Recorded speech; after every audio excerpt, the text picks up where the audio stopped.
24 jam hari ini. Penataan ulang ruang pameran 1 Museum Negeri Sumatera Selatan Bala Putra Dewa masih terus berlanjut dalam memamerkan sejumlah koleksi temuan di Sungai Musi. Pihak pengelola museum dibantu 2 arkeolog dari Balai Arkeologi Sumatera Selatan Sondang M. Siregar dan Ariandi Ninovita bersama kolektor dan penyelamat temuan di Sungai Musi Abu Bakar telah menyusun data-data inventarisasi koleksi. Para pegawai Museum Negeri Sumatera Selatan bersama 2 arkeolog Balar Sumatera Selatan Sondang M. Siregar dan Ariandi Ninovita serta kolektor sekaligus penyelamat temuan di Sungai Musi Abu Bakar saat melanjutkan pengerjaan tata ulang ruang pameran Selasa siang tadi kian bersemangat dengan kedatangan Kepala Dinas Kebudayaan dan Pariwisata Sumatera Selatan Aufa Sahrizal. Dalam kunjungan kerjanya tersebut, Aufa yang didampingi Kepala Museum Negeri Sumsel Haji Chandra Amprayadi langsung menyapa para pegawai museum dan 2 arkeolog Balar Sumsel serta kolektor Abu Bakar.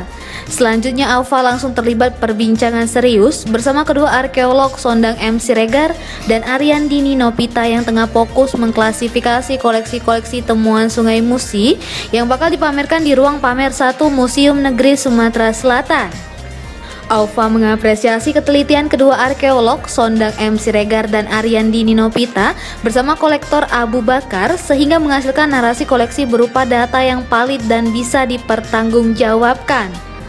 Menurut Aufa, penentuan narasi atas koleksi-koleksi museum bukan hal main-main, melainkan kegiatan keilmuan sesuai dengan literatur resmi.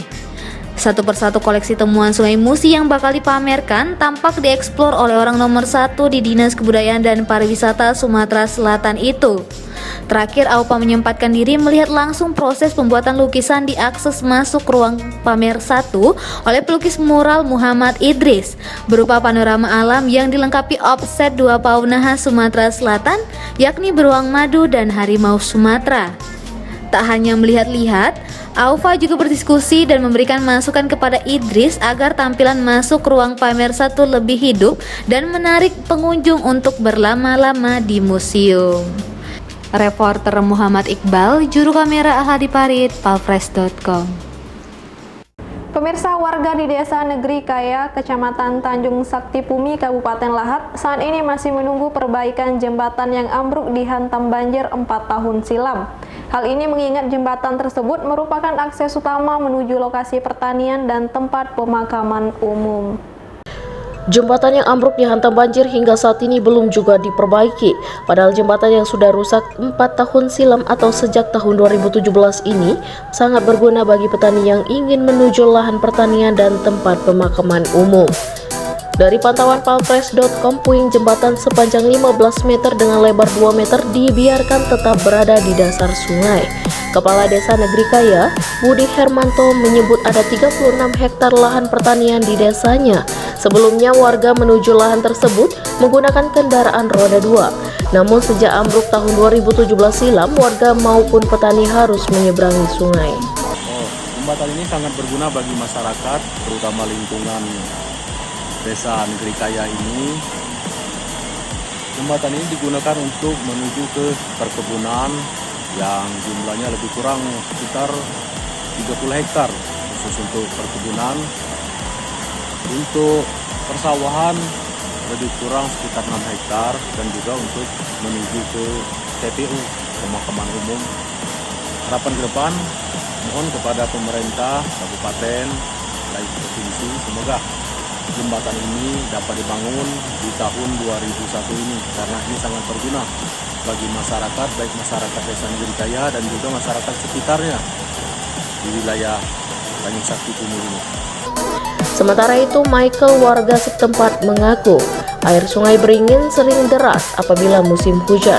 Untuk pergi ke seberang, mereka tetap nekat menyeberangi sungai. Untuk itulah pihaknya berharap pemerintah daerah segera memperbaiki jembatan tersebut agar aktivitas pertanian tidak terganggu.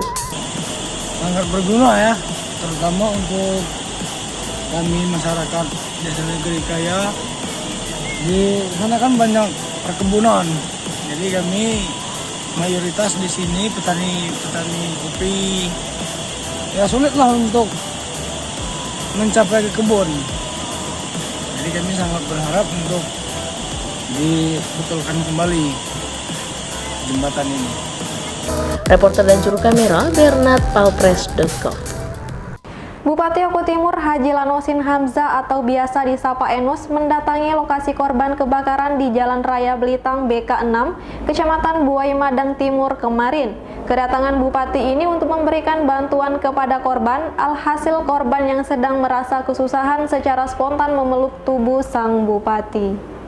Mas Dan, salah seorang korban kebakaran di Jalan Raya Belitang BK6 Dusun 2 Bangun Harjo, Kecamatan Buai Madang Timur, semakin erat memeluk tubuh Bupati Oku Timur Haji Lanosin Hamzah. Pelukan Mas Dan sebagai ucapan terima kasih warga terhadap Bupati yang memberikan bantuan kepada korban kebakaran. Enos mengaku ikut merasakan duka yang mendalam terhadap para korban atas insiden yang menghanguskan 2 rumah dan 1 rumah makan tersebut. Dia pun mengaku akan mengajukan bantuan kepada Pemprov Sumsel sehingga bisa dibangun rumah atau yang lainnya. Seperti diketahui, insiden kebakaran terjadi Ahad malam sekitar pukul 22.30 menit. Dalam kebakaran ini menghanguskan 3 unit rumah milik Mas Dan, 1 rumah milik Surya Helmi, dan 1 rumah lainnya dan rumah makan milik Herman. Reporter dan juru kamera Arman Jaya, palpres.com. Berita terakhir Sumsel 24 jam hari ini.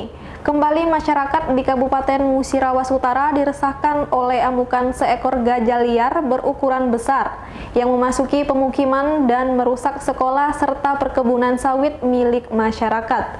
Peristiwa itu terjadi di beberapa desa Kecamatan Rawas Ulu Senin kemarin.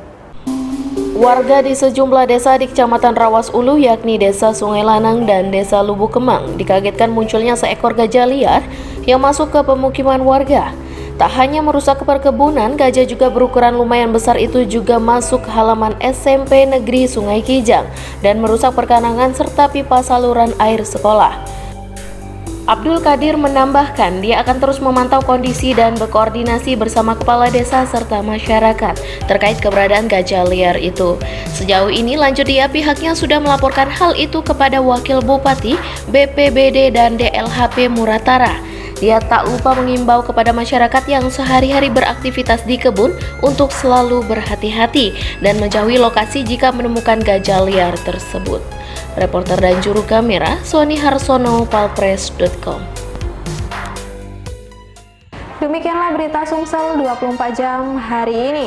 Bagi pemirsa yang ingin tempatnya dikunjungi atau diliput tim Sumsel 24 jam, silakan tulis di kolom komentar.